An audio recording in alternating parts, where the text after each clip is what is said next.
Olá, tudo bem por aí? Este é mais um podcast da DCC Educação Corporativa. Eu sou Josiane Silva, fundadora da empresa. E aqui, sempre trazemos convidados muito especiais. Olha, os assuntos têm variado tanto, assim, tá bem, tem ficado bem interessante. E hoje, eu queria te fazer uma pergunta. O que vem à mente quando você ouve a palavra auditoria? Vem alguma coisa positiva? Vem alguma coisa negativa? Auditoria é um assunto complexo, só que também pode ser uma boa oportunidade de carreira, uma carreira promissora. E o nosso convidado de hoje, que é, olha só, cientista contábil, mestre em administração e finanças, mestre em gerenciamento de risco, conselheiro, professor universitário e de pós-graduação, e atualmente ele é vice-presidente na América Latina da Parker Russell International. Com vocês, o professor Antônio Cocurulo. Muito obrigada, professor, pela presença. Olá. Por aceitar o convite. Vim falar de um assunto que, olha, acho que tem bastante... Eu, pelo menos, separei boas perguntas aqui. Excelente. Bom, Josiane, vou te chamar de Josi. Josi, tá bom? Claro. Ótimo. Primeiro, um agradecimento gigante para a DCC, uma empresa que está despertando conhecimento para vários jovens, para várias pessoas, né? Para o conhecimento nesse mundo corporativo que a gente está construindo, desenvolvendo e ensinando, né? E, em especial, a um sócio meu, que é o Ricardo Lemos, que me colocou hoje aqui. E como eu te dizia logo no nosso warm-up ali, na sala lá de fora, há mais ou menos 20 anos atrás, eu publiquei um livro sobre um assunto específico, que era gestão de riscos na época. Fui convidado por alguém não menos importante como você, Heródoto Barbeiro, numa entrevista de mais de 1 hora. Então, meu treine para hoje foi feito há 20 anos atrás. Olha, gente. Olha que legal. Quanta honra, Uau, hein? Então você Heródoto, eu sou fã dele, né? Inclusive lá da CBN e tudo. E o Ricardo, né? O professor Ricardo Lemos, que já participou aqui. Gente, networking é tudo. Fundamental. Ele me apresentou o Antônio, trouxe essa oportunidade de a gente aprofundar o assunto em auditoria. Então, olha, recomendo que melhore seu networking. Sempre. Então, vamos lá. Vamos começar, que a gente tem pouco tempo, tá? Então, para a gente começar, eu queria que você me desse uma visão geral da importância da auditoria para os investidores, para as pessoas em geral, assim, né? Me dá um panorama geral em relação à auditoria. Então, vamos lá. A essência da palavra auditoria, lá no latim, lá nos primórdios dos tempos, tem uma relação direta com a pessoa que ouve, o ouvidor, a pessoa que escuta, que presta atenção. Então, um auditor é aquela pessoa que presta atenção, que ouve, que escuta e que faz as suas análises sobre aquilo que está sendo falado, sobre aquilo que está sendo apresentado. Então, esse é o primeiro ponto para saber a origem da palavra. Tá. O segundo tema é que a auditoria para as pessoas, em modo geral, executivos, empresas, mercado, de todas as formas de olhar este cubo mágico, esse mundo da auditoria, estão relacionados com a certificação. Tá. Para que presta a auditoria, para que presta o auditor? Para certificar alguma coisa, para dar garantia sobre alguma coisa, para dar um olho clínico independente sobre algum tema, sobre alguma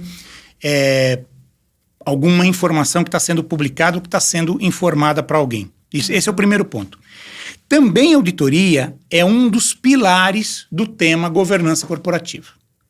Para ficar em pé o castelo chamado governança corporativa, eu tenho vários atores. Tenho os acionistas, os sócios, os investidores, eu tenho vários pedaços do suporte à governança, mas eu tenho um deles que é a auditoria, e a palavra-chave aqui é independência. Independente, ou seja, eu tenho que ter independência daquilo que está sendo apresentado, daquilo que está sendo ofertado como informação para os leitores, para os agentes que vão olhar aquela informação.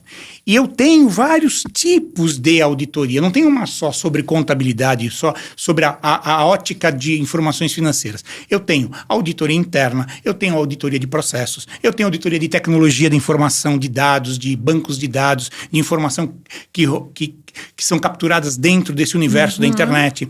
Eu tenho auditoria fiscal, auditoria tributária, auditoria previdenciária, auditoria de folha de pagamento, auditoria médica. Nossa.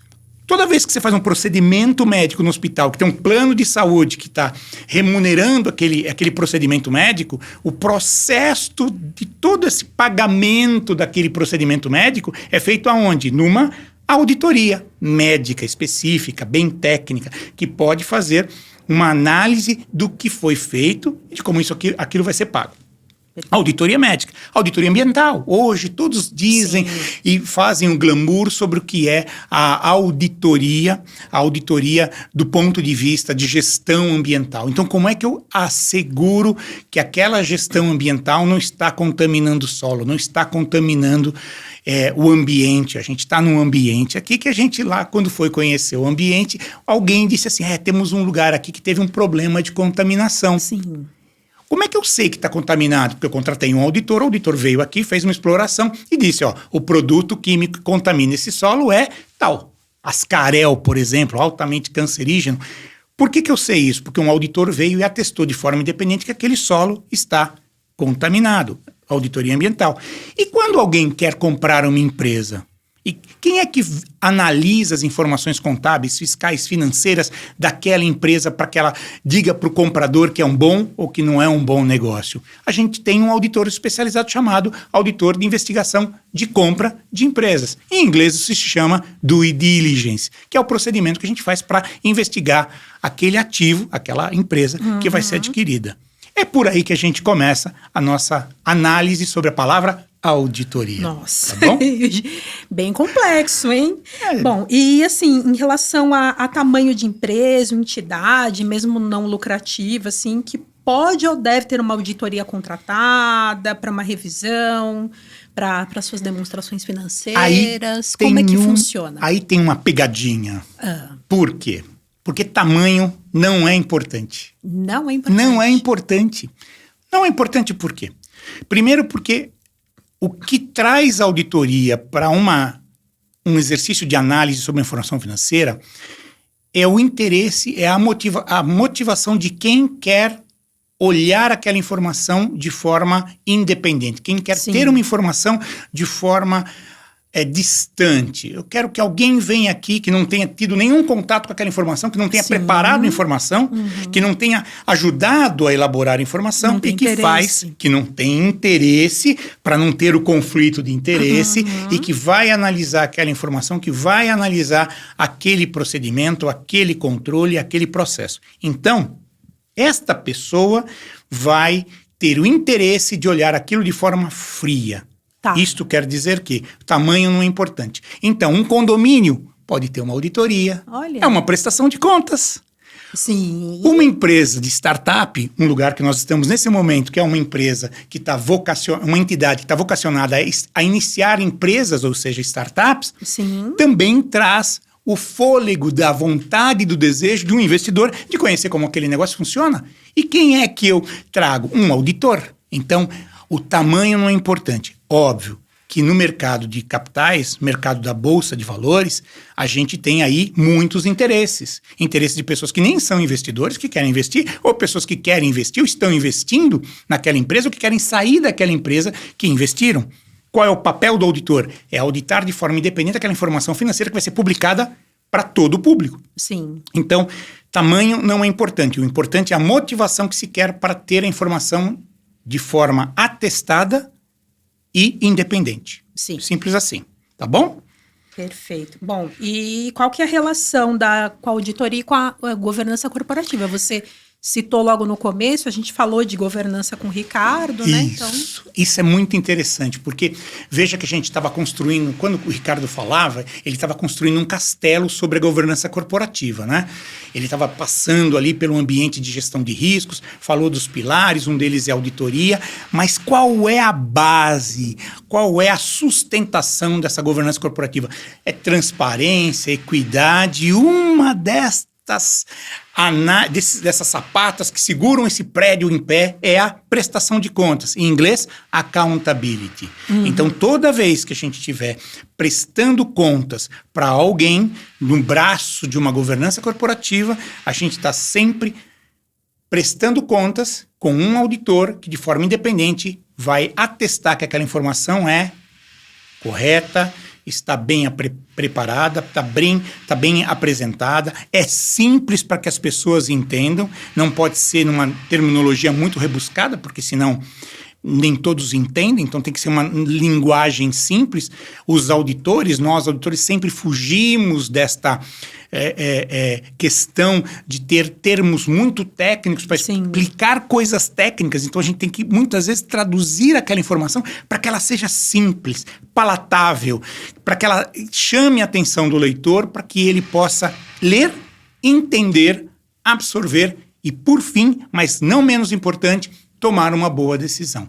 É para isso que serve a informação de uma auditoria, de um auditor independente. É basicamente para isso. É importante, bem importante entender os papéis dessa nossa independência e da prestação de contas. Tá. E falando sobre demonstrações financeiras, assim, eu queria entender como que o auditor atua, né? Em relação às demonstrações. Demonstrações financeiras são elaboradas pela contabilidade, certo? Tá, perfeito. A administração vai lá e aprova, e aí o auditor, ele é uma terceira parte, é o papel dele. Exato. Então, como que funciona isso? Isso é bem interessante, porque vejam quantos atores estão operando esta informação, que até algum tempo atrás a gente comprava um jornal na banca, abria e tinha lá uma folha inteira com um monte de número, com um monte de letras, as pessoas ficavam olhando aquilo e falavam, meu Deus, que é isso? Quanto papel jogado fora? De fato, aquela informação impressa era o resultado, era o resumo de um esforço, de uma capacidade que aquela empresa se dispôs a entregar como resultado para os seus acionistas. Então, ali era o resumo de tudo aquilo que foi o esforço. Geralmente, um esforço anual.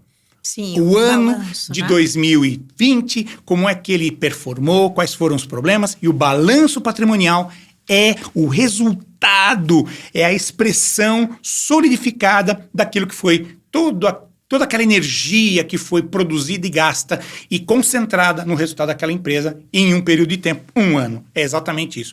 Qual é o papel do contador? Acompanhar essas transações uma a uma, dia a dia, hora a hora, minuto a minuto, nota fiscal por nota fiscal, despesa por despesa, receita por receita, venda, até consolidar isso num número, numa demonstração. Muito bem. Mas quem opera o negócio, quem opera a transação é a administração. Então, quem manda vender, quem manda comprar, quem ordena produzir, quem ordena parar de produzir, quem ordena admitir pessoas, quem ordena demitir pessoas.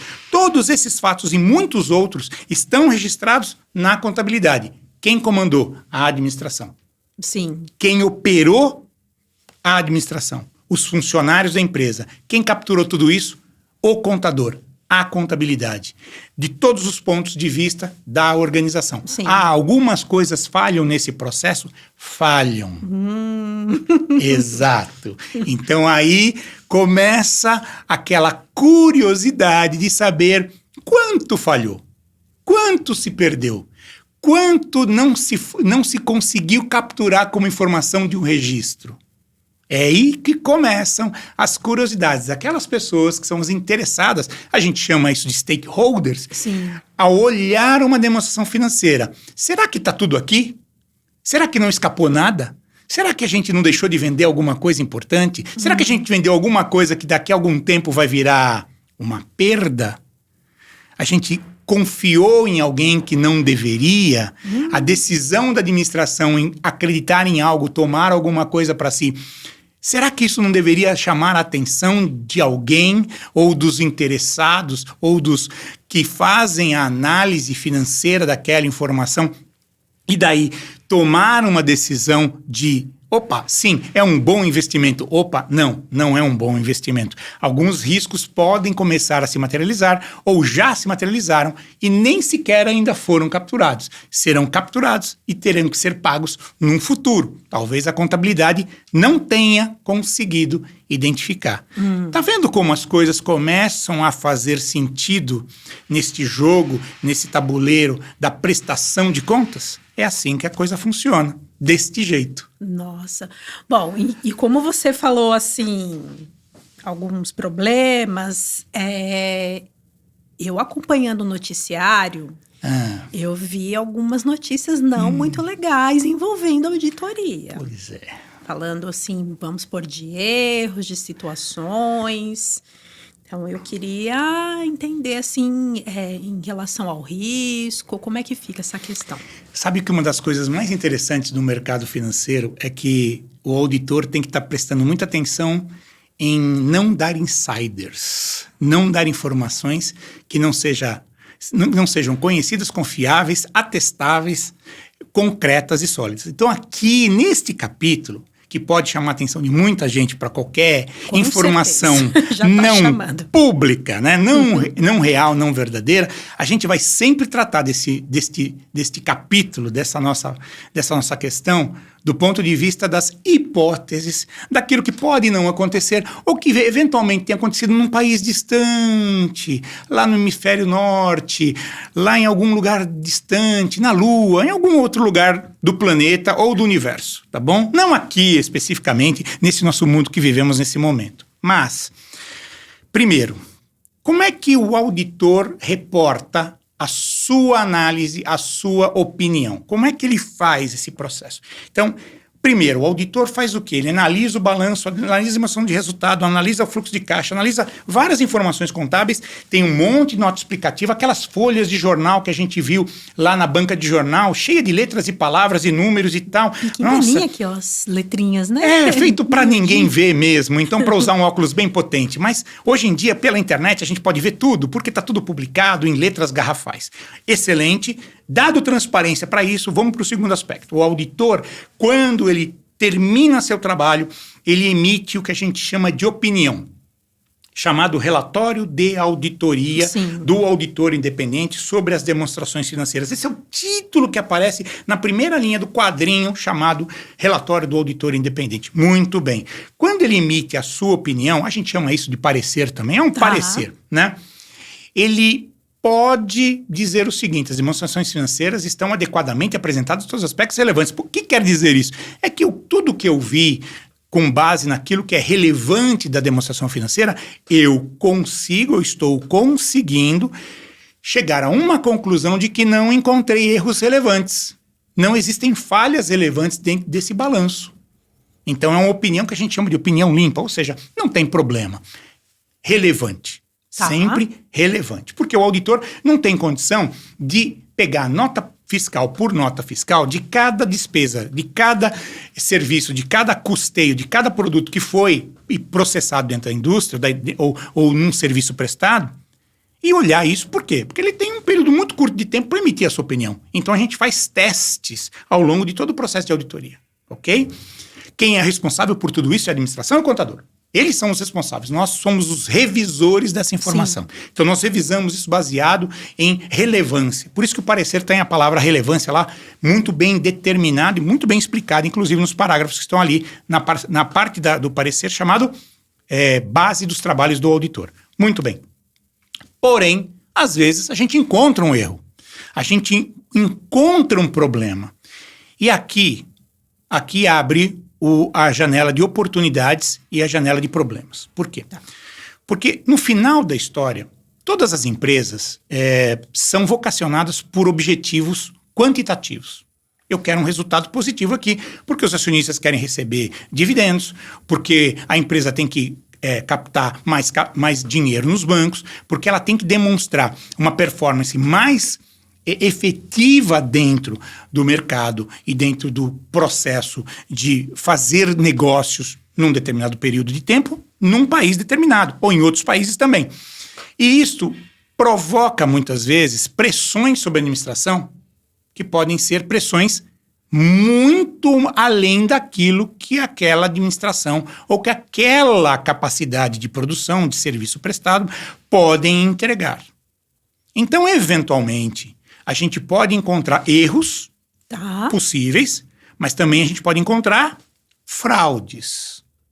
Esse capítulo, para o auditor, ele não deve ser diminuído nem desprezado, como também para a administração e para os nossos investidores, para os interessados, os stakeholders de modo geral, não só os investidores, mas de modo geral os interessados, os clientes, os fornecedores, os funcionários, os sindicatos, o governo, todos esses fazem parte desses stakeholders que estão olhando para aquela informação e acreditando que aquela informação traga para eles uma razoável segurança de que aquela informação está correta. Ok.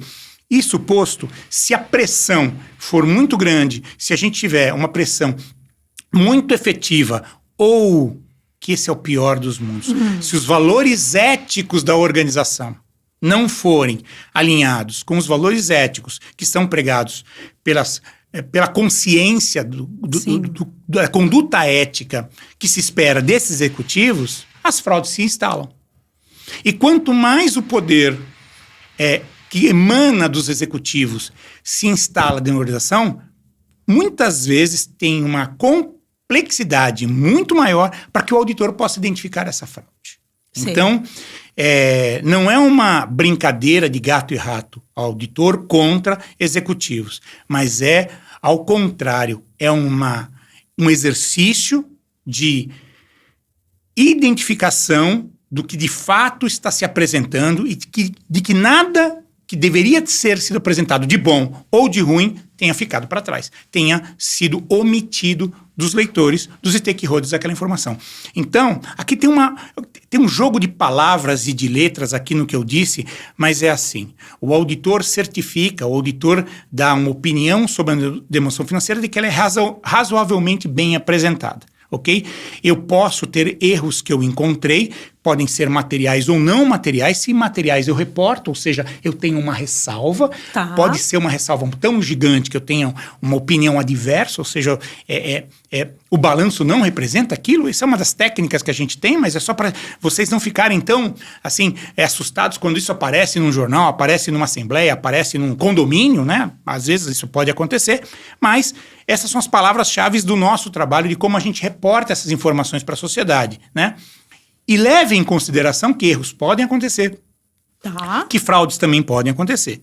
E que você tenha uma consciência, uma confiança nas pessoas, nos executivos, nos contadores, nos auditores, baseado em valores éticos, em um comportamento ético, que a obtenção daquele resultado, se foi bom e justo para todos, se foi ruim e justo para todos. Se foi ruim, a gente melhora para o futuro. Se foi bom, se reparte o bolo e se continua desenvolvendo e crescendo aquele negócio. Agora, a gente encontra, e não dá para dizer que não é algo que a gente tenha confiança ou que a gente não conheça, a gente conhece casos, tantos quanto a mídia possa registrar, de que a questão do valor ético, a obtenção de resultados e a forma como os números foram tratados estavam em dissonância com aquilo que o auditor encontrou. E aí, obviamente, que ele identificando, ele vai reportar à sociedade, aos stakeholders, aos interessados, às pessoas que querem entender por que aquele valor foi ou não foi. Isto, inclusive, abre uma janelinha para algumas coisas. Muitas vezes, questões relacionadas a impostos, a tributos. É um capítulo à parte no Brasil. Existe sempre aquela história de que eu pago, eu tenho que recolher, eu retenho muito imposto, eu tenho muito encargos previdenciários e tal. Este tema está baseado em cima das leis. E as corporações que se comprometem a operar num mercado que está determinado sobre a tutela da lei, têm que atender. Sim. Também existem temas em que podem existir condições em que eu tenha tributos e impostos, questões previdenciárias, que eu possa querer discutir, porque eu talvez não concorde com a forma como aquilo é aplicado. né?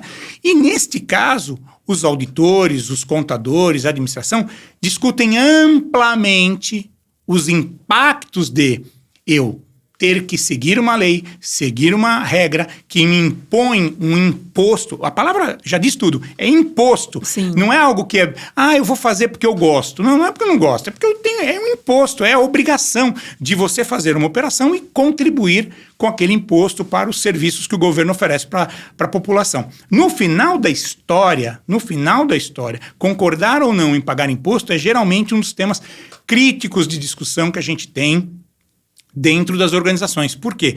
Porque eu quero reduzir minha carga tributária, eu quero reduzir a quantidade de imposto. Ok, perfeito. Existem alavancas, opções, discussões que a gente pode ter com a fiscalização, com a justiça, com o governo, que possam passar pelos tribunais judiciais e tudo mais? Tem. Bom, muito bem. Então, vamos analisar e ver as condições de que isso torne palatável o seu negócio e que isso não traga riscos para os acionistas no futuro. Porque uma decisão tomada hoje e que vai trazer um ganho ou uma perda no futuro, ou até um ganho no presente, uma perda no futuro, ou o contrário, uma perda hoje, um ganho no futuro, é dentro de um horizonte de tempo. E o auditor está sempre olhando para o presente, para o passado e, fundamentalmente, para o futuro daquela organização. A gente não olha a situação estática daquele número hoje. A gente olha para o que o passado gerou naquele número até hoje, e eu olho para o futuro num horizonte, e curto prazo, obviamente, a gente não tem bola de cristal, a gente não adivinha o futuro, mas pelo menos eu tendo a acreditar que no futuro, aquela informação que está auditada vai se permanecer nas mesmas condições de temperatura e pressão. E assim seguimos, ok? Olha, bom, já que você falou de risco, eu queria saber, assim, qual que é o papel, né, do auditor, na sua opinião, para reduzir esses riscos de erros, enfim, como que o auditor ele atuaria nessa situação? Pois é, esse é o segredo do bolo, é a cereja do bolo, ou é o desastre. Pergunta de $1 milhão. Às vezes muito mais de $1 milhão. Então é assim, tudo na auditoria tem procedimento. Tudo na auditoria está num framework, que a gente chama de um desenho, ou num desenho que tem começo, meio e fim, ok? Então, tudo na auditoria é normatizado. Existem passos que eu preciso dar dentro da minha auditoria. Eu começo a analisar a auditoria desde o ponto em que o cliente, ou um potencial cliente, ou uma pessoa, passa a mão no telefone e liga. Cucurulo, como vai? Vi você lá naquela apresentação da DCC com a Josiane e tal. Gostei bastante do que você falou. Pá, maravilha, tá bom. Eu tô precisando aqui, tem uma empresa, tal, fatura alguns milhões de dólares, tal. E eu nunca fui auditado. Gostei do que você falou sobre auditoria. Eu gostaria de fazer uma auditoria. Como é que eu faço? Entendi. Muito bem. A primeira coisa que a gente tenta, se não for possível, não é possível, é fazer uma visita até você. Muito bem, venha me visitar, tomar um café. A gente vai até lá, conversa com o interessado, o stakeholder, o dono, o contador, quem que seja, o diretor, o presidente, quem for aspas, se levam a pessoa lá que está interessada em contratar uma auditoria e... Muito bem, vamos analisar o seu negócio. Como assim? Sério, o meu negócio. O que você faz? O meu negócio aqui está relacionado com lavagem de dinheiro. Como é que é? Você tem uma lavanderia? Eu pego o dinheiro aqui, lavo o dinheiro e... Como assim? Ai, meu Deus. Peraí, mas lavagem de dinheiro não tem alguma lei que proíba? Eu sei, mas veja bem, eu dou um jeitinho. Eu acho que eu não vou conseguir conviver com isso não, né? Pode ser que isso seja um crime. Então não vai rolar. Então, a primeira fase, né, extrapolando um pouco essa discussão, mas só para vocês entenderem um pouco, eu tenho que ter algumas alavancas que assegurem que a auditoria poderá ser executada com base em princípios e valores éticos e confiança mútua entre as partes. É o primeiro aspecto. Então você não faz auditoria para qualquer tipo de atividade, desde que ela seja regulada e desde que ela tenha princípios e valores éticos que eu possa fazer o meu trabalho, eu posso fazer o trabalho. Ah, ótimo. Então, eu tenho uma empresa que faz construção civil. Eu construo prédios. Ótimo. E você tem toda a documentação, o CNPJ, aquela documentação fiscal de abrir empresa e tal. Não, tenho tudo aqui, tenho estatuto, tenho contrato social. Ah, muito legal. E você tem contador? Pô, eu tenho sim. É o Zé. Ô Zé, vem cá. Aí o Zé senta do meu lado. Ô Zé, tudo bem? Como é que vai? Maravilha. Você é contador? Onde é que você estudou? Em tal lugar. Todas as minhas perguntas têm um porquê. Porque eu estou construindo uma confiança com aquelas pessoas que eu vou trabalhar e emitir a minha opinião. Então eu quero conhecer o Zé, eu quero saber onde ele estudou, eu quero saber como é que ele faz a contabilidade, como é que ele estudou, como é que ele se atualiza, de que jeito ele está atendendo a legislação brasileira, os procedimentos contábeis, como é que ele faz para preparar o balanço, já que desde o início, quando eu fui chamado a primeira vez aqui, vocês disseram que eu nunca tinha sido auditado. Então, aspas, né? Perfeito. Então, agora entendi que deste processo todo vai nascer uma relação de confiança, mas tem uma palavra final que eu vou deixar guardada para o momento específico da nossa conversa aqui, Josi. Porque essa palavra é fundamental para a determinação dessa confiança. Guarda aí, já vou falar. Fique até o final, então. Guarda aí, porque essa palavra é muito legal. Fica aí até o final, porque essa palavra é muito legal. E você já deve ter ouvido essa palavra em algum momento. Muito bem. Sua mãe deve ter falado em outras formas e usou o sentimento desta palavra com você quando você era criança. Ai, possivelmente. Você vai lembrar da sua mãe nesse momento. Vai sim. Olha que interessante. Então, o processo inicial é o conhecimento, é conseguir atender aquela necessidade daquela empresa, é ter uma especialização sobre aquele negócio. Se é um banco, eu tenho que ser um auditor especializado em banco. Se é uma seguradora, eu tenho que ser um auditor especializado em seguradora. Se é uma entidade que constrói prédios, eu tenho que ser um auditor que é especializado em construção de prédios. Se é uma empresa do ramo médico, eu tenho que ter um pouco de especialização sobre a rotina de procedimentos médicos, de como é a relação do hospital ou da clínica com o plano de saúde, que geralmente é o principal cliente, ou o principal pagador, o principal gerador de recursos daquela entidade, daquela empresa que está prestando aquele tipo de serviço. Então, a primeira coisa é conhecer o negócio, é entender o negócio, é como é que as pessoas ali se operam. E depois disso, a segunda etapa emite uma proposta, aquela discussão sempre muito produtiva de é caro, é barato, justo, não é justo, é muito caro, faz a concorrência, tal, aparece um monte de auditor. Maravilha, isso é super importante para que a empresa escolha bem o seu auditor e o auditor saiba quem é que ele vai atender. Ótimo. Dado que isto foi resolvido, a segunda etapa, do começo do trabalho ao final do trabalho, é chamado de controle de qualidade.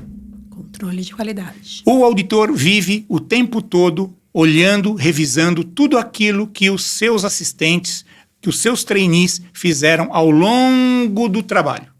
Então, tudo isso é feito, revisado, duplamente revisado, triplamente revisado. Nossa! O trabalho assim. Checagem da checagem. Da checagem. Meu Deus! E tudo isso é documentado.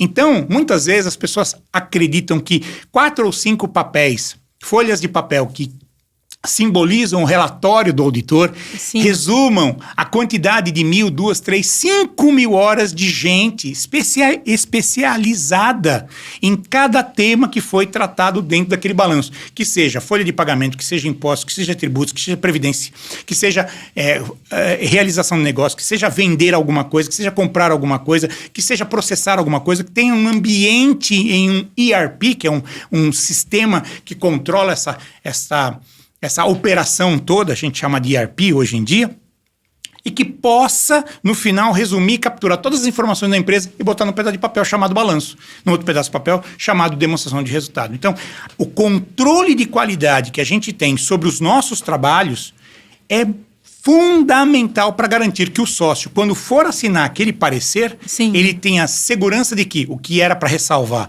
ele ressalvou, o que era para ele ter certeza que estava bom, está correto, está certo, e aquilo que não é irrelevante não está ali porque não é relevante, ponto final. E sim, não foi identificado. Muito bem. Terceira parte, é que, para todo mundo fazer isso rápido, muito bem, e no tempo certo, sem gastar o dinheiro todo e gerar ganho para a auditoria, Claro. é óbvio, porque é um negócio como outro qualquer, eu tenho o quê? Treinamento intensivo. Então, é uma profissão que exige treinamento de trainee até o presidente mais alto da corporação de auditoria. Todos têm que estar sempre treinados. Lifelong learning. Não é por acaso que hoje todos os auditores, num nível específico de gerente para cima, são obrigados a, no mínimo, ter 40 horas de sala de aula, sentados na cadeira, todo ano, aprendendo contabilidade, fiscal, previdência, processos, controles, atualização de negócios, skills específicos e tudo mais. Então, essa estrutura, né, para reduzir que o auditor erre quando emite uma opinião, está relacionado com a gestão de riscos e o controle do seu trabalho. Eu vou dar um exemplo mais simples para vocês entenderem. Primeiro, se você está com um problema no seu intestino e você tem um problema um divertículo que está muito inflamado e você precisa, num determinado momento, ter uma ação de um especialista, eu tenho absoluta convicção de que você vai escolher o melhor especialista possível naquele momento. Sim, Ótimo. claro. E você vai acreditar que aquele especialista, auditor, médico, brincadeira, vai cortar você e vai te costurar direitinho para que você continue a sua vida muito bem. Então, nossa profissão é tão responsável quanto uma profissão de um médico. Por quê? Nós lidamos com a vida financeira de uma corporação.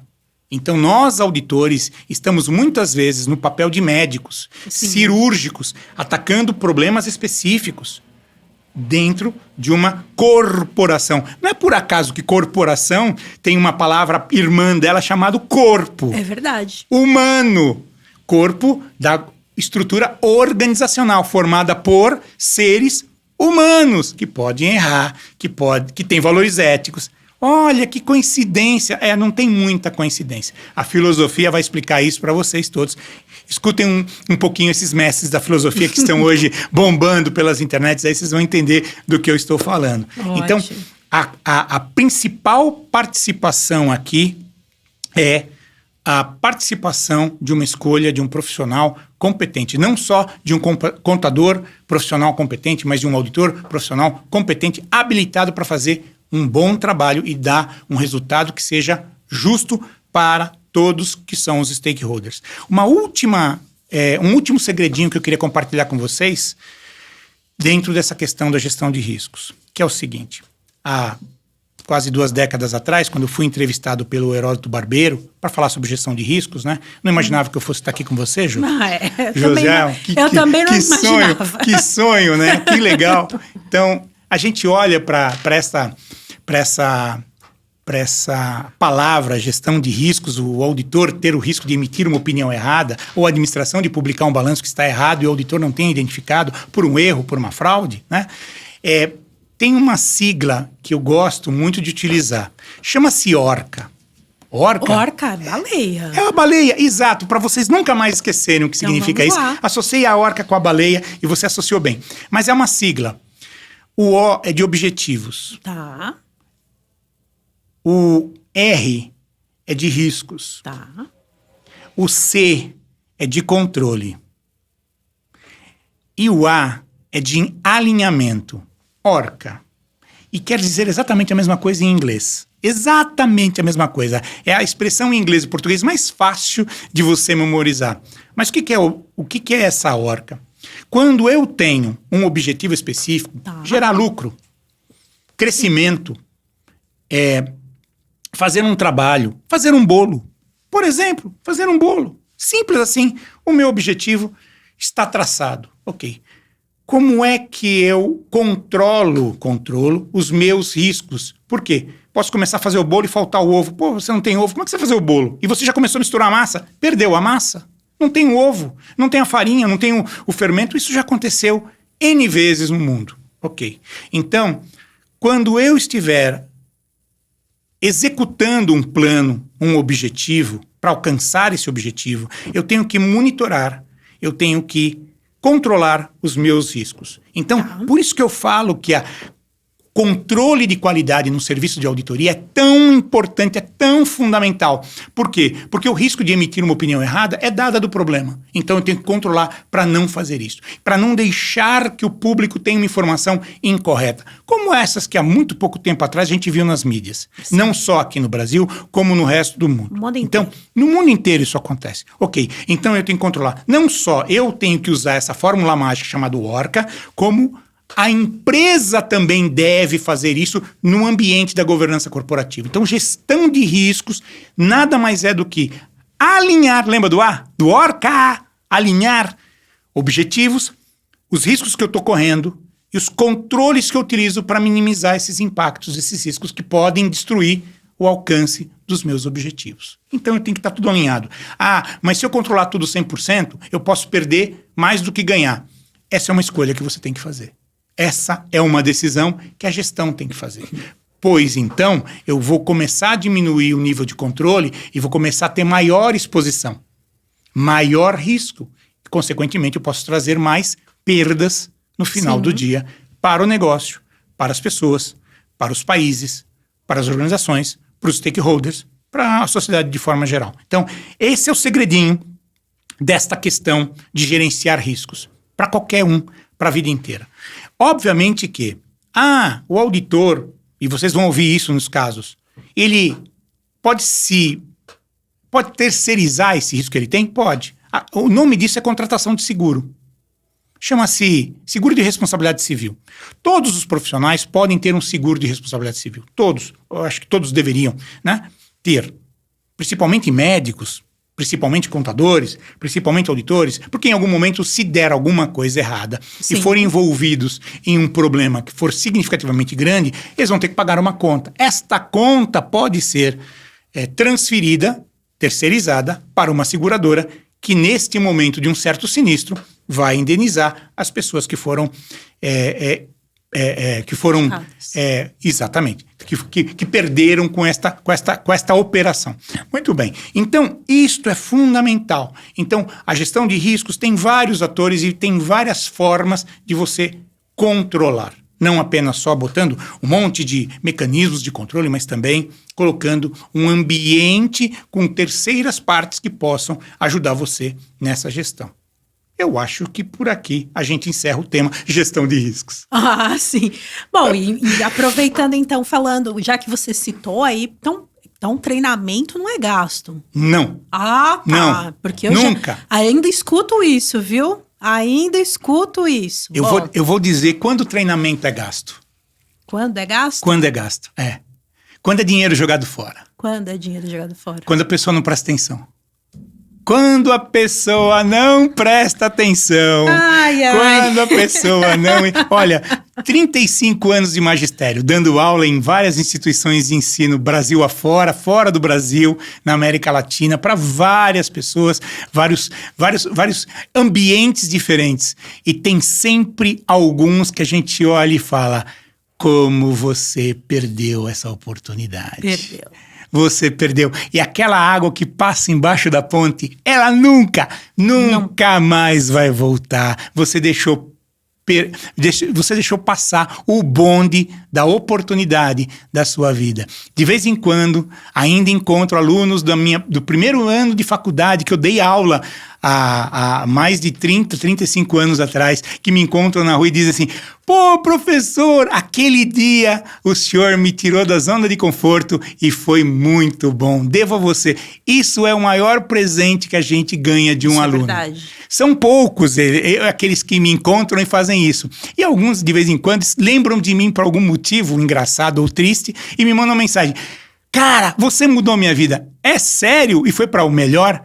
Às vezes foi, às vezes talvez nem tanto, mas eu fiz o meu papel e ele fez o dele, ele prestou atenção. Isso é fundamental. Isso é um dinheiro bem gasto ou é dinheiro jogado na lata do lixo. E eu acho que isso é um pecado.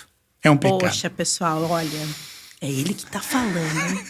Bom, e já que você falou então de formação, de instituição de ensino, eu queria saber Qual é a formação para uma pessoa que hoje está lá na faculdade, ou está pensando, falou, olha, legal, quero ser auditor. Isso é bem bacana, porque eu lembro que há uns anos atrás, eu fui fazer uma palestra para alunos de segundo e terceiro ano do colegial. Eu nem sei se ainda existe esse tal de colegial, mas era o que tinha naquela época. Ensino médio. É um ensino médio, né? É uma pessoa que está em outra atmosfera. Até porque eu tenho uma filha que já está nesse ambiente, eu nem sabia, eu pagava a conta e não sabia o que ela estava fazendo.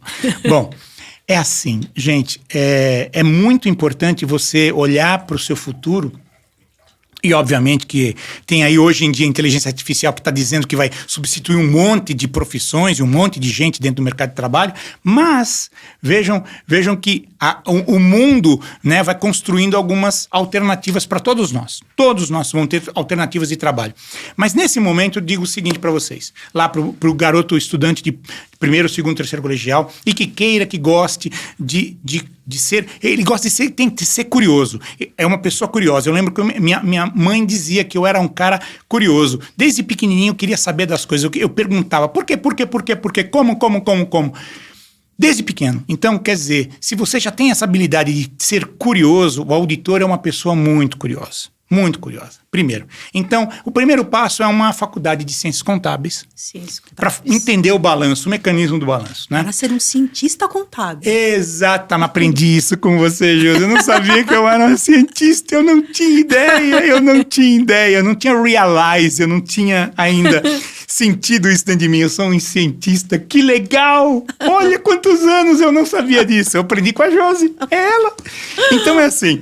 Bom, aí você vai evoluindo na profissão e aí procura um lugar. Bom, se a sua opção for seguir para o mundo da contabilidade, temos escritórios de contabilidade, temos empresas que precisam de contadores, você entra como um trainee, como assistente, segue a sua vida. Se você optar por uma empresa de auditoria, a empresa de auditoria, ela segue uma rotina de treinamentos de todas as fases do seu crescimento, de trainee, assistente 1, 2, 3, semi-sênior 1, 2, sênior super, supervisor, gerente 1, 2, 3, 4, vai até embora, diretor, sócio. Isso leva mais ou menos 15 anos, 20 anos de carreira, mas saiba que as portas para o seu crescimento, para a sua especialização, começam a se abrir com uma velocidade gigantesca. Então, não se esqueçam que as oportunidades vão começar a bater a sua porta, porque você começa a ter uma visão ampla de vários tipos de negócios, sim, vários tipos de empresas, vários tipos de questões relacionadas à tributação, a fazer negócios, oportunidades para sair do Brasil, oportunidades para fazer trabalhos como eu já fiz em vários lugares. Um belo dia me acordo e me dizem assim, você tem que ir para a Austrália. Como assim para a Austrália? Você tem que ir lá para a Austrália para conhecer uma empresa chamada BHP Billington. É sério? Porque tem um problema lá, um processo lá. Você deve saber como resolver. Tá bom, pegamos um aviãozinho, quase 40 horas no aviãozinho, Sydney, Melbourne, reunião, dorme, acorda, porque o fuso horário é completamente diferente, pega um avião, volta pra cá, resolveu o problema? Não, a gente entendeu o problema. Agora nós vamos tentar resolver o problema, porque a gente foi para entender o problema. A gente nem sabia que tinha um problema, a gente realmente tem um problema. E assim foi. Então, essas oportunidades aparecem na nossa vida quando a gente tem uma dedicação muito forte e um estudo e um aprendizado muito grande. E tem duas coisas básicas aqui. Procedimentos contábeis é um passo importante do problema tributário, fiscal, previdenciário, tudo aqui. Procedimentos, processos e procedimentos técnicos de auditoria. São 2 capítulos, são 2 entidades, são 2 normas que a gente tem que seguir. Vamos lá, seguir aqui com a nossa... Perfeito. Bom, e aí em relação a competências comportamentais, né? Você falou um pouco de competências técnicas, eu queria saber outras, mas assim, em relação à competência comportamental, porque hoje, que a gente chama de soft skills, né? Então Vou envelopar tudo numa primeira palavra. Lembra aquela palavra que eu falei para vocês que não podia deixar de aparecer na nossa conversa? Tá. Uma das primeiras coisas que um auditor tem que vislumbrar é algo como ceticismo profissional. Ceticismo. Lembra que eu falei? Eu nunca esqueço minha mãe, eu era pequenininho, tinha 5, 6 anos. Toninho, você tem certeza que você fez isso? Aí você olha para ela assim, Mãe, se eu disser não, o que acontece? Você vai apanhar. Mãe, e se eu disser sim? Você vai apanhar do mesmo jeito. Tá bom. Então, o que ela fez comigo? Ceticismo profissional. Eu sei que você fez, mas diz pra mim o que você fez. Diz como você fez. Eu duvido que você tenha feito isso, mas eu tenho certeza que você aprontou isso. Ceticismo profissional é o cerne, é o primeiro pilar de ética, do valor ético de uma profissão, como a profissão de auditor. Tá? Primeiro, então eu tenho que perguntar, mesmo sabendo como você faz, eu vou perguntar para você como é que você faz. Eu tenho que entender como é que você faz. O segundo passo, importante, é estudar, é a tecnologia. E hoje em dia, cada vez mais, a tecnologia de informação é fundamental, porque tudo dentro de uma empresa está sendo capturado pelos computadores e registrado dentro dos bancos de dados. Esse é o segundo aspecto. O terceiro aspecto é a questão do estudo técnico sobre assuntos específicos, que seja tributos, quer seja banco, quer seja operações financeiras, quer seja tecnologia de informação. Então, você tem que estudar e ampliar a sua mente, ver como a sua mente consegue capturar um maior espectro de informações diferentes dentro de um único universo. Muito bem. Então, para falar de skills comportamentais, além de toda essa técnica, de todo esse estudo, de todo esse conhecimento, esse ceticismo profissional, esse conhecimento de ferramentas de tecnologia, nós temos que ter uma visão processada, um processo, começo, meio e fim. Tá. E um dos skills mais importantes, além de saber lidar com o ser humano, né? E aí vai um capítulo à parte para você convidar alguém de gestão de pessoas para falar 1 hora, 2, 3 sobre como gerenciar pessoas. É o quê? É negociação. Negociação. Gente. Inacreditável como eu sento com os meus clientes e vou discutir o ressalva. Estou negociando o tempo todo. Eu negocio para vender o trabalho, eu negocio para entregar o trabalho, eu negocio para fazer o meu trabalho, eu negocio para falar com o contador, eu negocio para falar com o assistente, eu negocio para falar com todo mundo. Então eu tenho que saber como negociar o tempo todo. Não é porque eu sou um auditor que eu não tenho que negociar, eu sou um negociador. Então a formação de pessoas que passa pelo ambiente da negociação é algo já muito estruturado para que você possa chegar ao seu objetivo. Se tiver que ter uma ressalva, vai ter uma ressalva, e essa ressalva tem que ser bem explicada para as pessoas que estão recebendo aquele comentário, que é um comentário muitas vezes negativo no ponto de vista deles. Agora, não podemos deixar de falar uma coisa, até para poder concluir o nosso raciocínio aqui. Vejam que vocês estão entrando numa carreira hoje, como um contador, que você passa como um trainee, você chega a um nível de gerente, você pode chegar a um nível de diretor, as empresas começam a te enxergar de outras formas, eles vão começar a entender que você é um destinatário de um cargo, de um C-level, um diretor, um vice-presidente, tocar uma operação, ou você vai virar um sócio de uma companhia, e depois que você achar que já terminou tudo o que você tem que fazer, volta e abre as portas da governança corporativa. Você tem uma bagagem de conhecimento sobre tantas coisas, sobre tantas empresas, sobre tantos aspectos, e uma empresa olha para você e fala assim: cara, vem ser meu conselheiro de administração, vem ser meu conselheiro fiscal, vem ser membro do meu comitê de auditoria, vem ser membro da minha estrutura para me ajudar a tocar e crescer e desenvolver cada vez mais o meu negócio.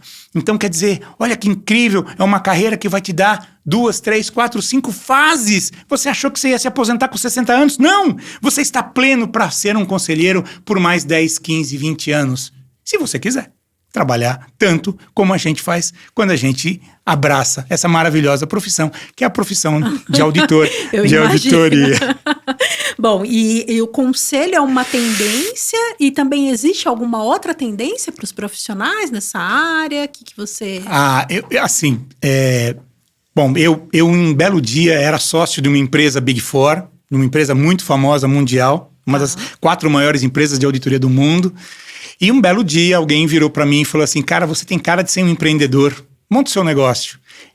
Eu pedi as contas da empresa, ganhei o que eu tinha que ganhar, recebi o que eu tinha que fazer, peguei o pouco dinheiro que me restou das contas que eu paguei com o dinheiro que eu recebi e montei um negócio do zero. Então a Parker Russell Brasil, aqui no Brasil, é uma startup que há 10 anos atrás, eu sozinho, sentado numa mesa, num coworking como esse que a gente está aqui hoje, comecei. Hoje nós temos quase 50 funcionários, temos mais de 250 sócios pelo mundo inteiro, temos mais de 3 mil funcionários no mundo inteiro prestando serviços para empresas de pequeno, médio e grande porte. Simples assim. Eu estou realizando o meu sonho. Pode ter sido um bom sonho, pode às vezes aparecer um pesadelo, mas eu me sinto realizado naquilo que eu estou fazendo. Empreendedorismo Simples assim. Simples assim. Também sou suspeita para falar. Também sou muito suspeita para falar. Bom, e a gente já está acabando. Então, só para... Não é possível. Tá acabando. Já acabou? Eu falei Como pra assim? você, ia passar Como muito assim? Não, rápido. não, então, eu quero que você não. fale, assim, rapidamente as suas considerações finais sobre o tema, se tem alguma outra coisa que ficou faltando aqui da nossa conversa. Eu vou contar em 1 minuto a história da minha vida. Com 9 anos, eu queria comprar uma bicicleta. Uhum. Eu não tinha dinheiro para comprar bicicleta com 9 anos. Então, eu montei uma caixa de sapato com meu pai e fui para a frente de um cinema para engraxar sapato. Então, desde os 9 anos de idade, eu entendi que a vida é formada de sua própria máquina interna, o seu próprio ser, né? Com o tempo, com o estudo, eu fiz meu curso técnico em eletrotécnica. Depois eu conquistei trabalhar numa empresa de auditoria de grande porte. Fui estudar inglês, porque eu não sabia falar inglês. Eu tenho dúvidas. Meu chefe na Inglaterra disse que eu até hoje não sei falar inglês direito, mas a sócia dele fala que eu falo inglês fluentemente. Ela me entende, ele não. Eu não sei por quê. Eu acho que ele me odeia e ela me ama. Alguma coisa assim. Mas eu tive uma ruptura dentro do meu cenário e eu conquistei os meus passos, né? Já hoje sou um conselheiro fiscal, conselheiro de administração de algumas empresas de grandíssimo porte, dou aula no IBMEC, dou aula na FIA, já dei aula muito no FECAP, no FGV, dou aula no CRC São Paulo, como professor técnico convidado, já fiz viagens internacionais e tudo isso foi construído com base em quê? Numa profissão que eu abracei desde o início. Eu queria ser um contador, que depois decidiu ser um auditor, e que depois decidiu ser um empreendedor. Simples assim. Muito Só bom. isso. Nossa. Fácil. Inspirador também, viu? Quem sabe? Olha, então, a gente já precisa finalizar aqui. Infelizmente, eu passaria, porque, olha, agora você já abriu outras portas aqui. Já muitas... Que bom. Muitas ideias aqui. Precisamos que você volte, hein? Vou chamá-lo novamente. E, então, bom, para o pessoal te encontrar... Quiser trocar uma figurinha, como é que faz? Cocurulo no Brasil tem 16 ou 18 pessoas, se eu não me engano. Não mais que isso. Então é fácil. Tem 2 lugares para me encontrar. Ou lá na firma, na Parker Russell, que a gente tem um site. Ou lá no LinkedIn, Antônio Cocurulo. É simples, botou. Não vai encontrar 2, vai encontrar um só, que sou eu. Sim, eu já testei. É Cocurulo com CO, viu? E com 2 L's no final. Com 2 L's. Eu vou deixar escrito aqui no GC, que o pessoal vai encontrar. Então... no LinkedIn e também no site da Parker, também vai ficar aqui para quem quiser entrar em contato. Bom, gente, a gente está acabando, eu preciso te agradecer. Ufa! Ai, adorei. Tá vendo? Olha, foi rapidinho, Poxa foi bem vida. Tranquilo, né? Então, assim, vou chamá-lo novamente. Para mim foi uma honra. Para mim também. Viu? Foi divertido. Foi bem divertido. Muito divertido. Que bom. Obrigado, Josi. Eu que agradeço. Muito obrigado. Foi muito bom. Voltamos 20 anos na vida. É muito gostoso. Olha só, hein? Olha só. Obrigado. Um abração. Beijo a todos. Bom, pessoal, e continuem acompanhando as outras postagens da DCC. Tem outros podcasts aqui. Tem material lá no nosso Instagram, que é DCC... É @DCC Educação sem cedilha e sem acento .corp, tá? O nosso telefone, que também é o WhatsApp, para entrar em contato, saber sobre palestras. Acho que em breve teremos palestras de auditoria. Não sei. Olha, quem sabe? Será? Vamos conversar. Eu convido o pessoal. Vamos conversar. Então, se você tiver interesse, o nosso telefone, que também é o WhatsApp, é 11 9 7969 4490. Muito, muito obrigada. Até a próxima. Beijo.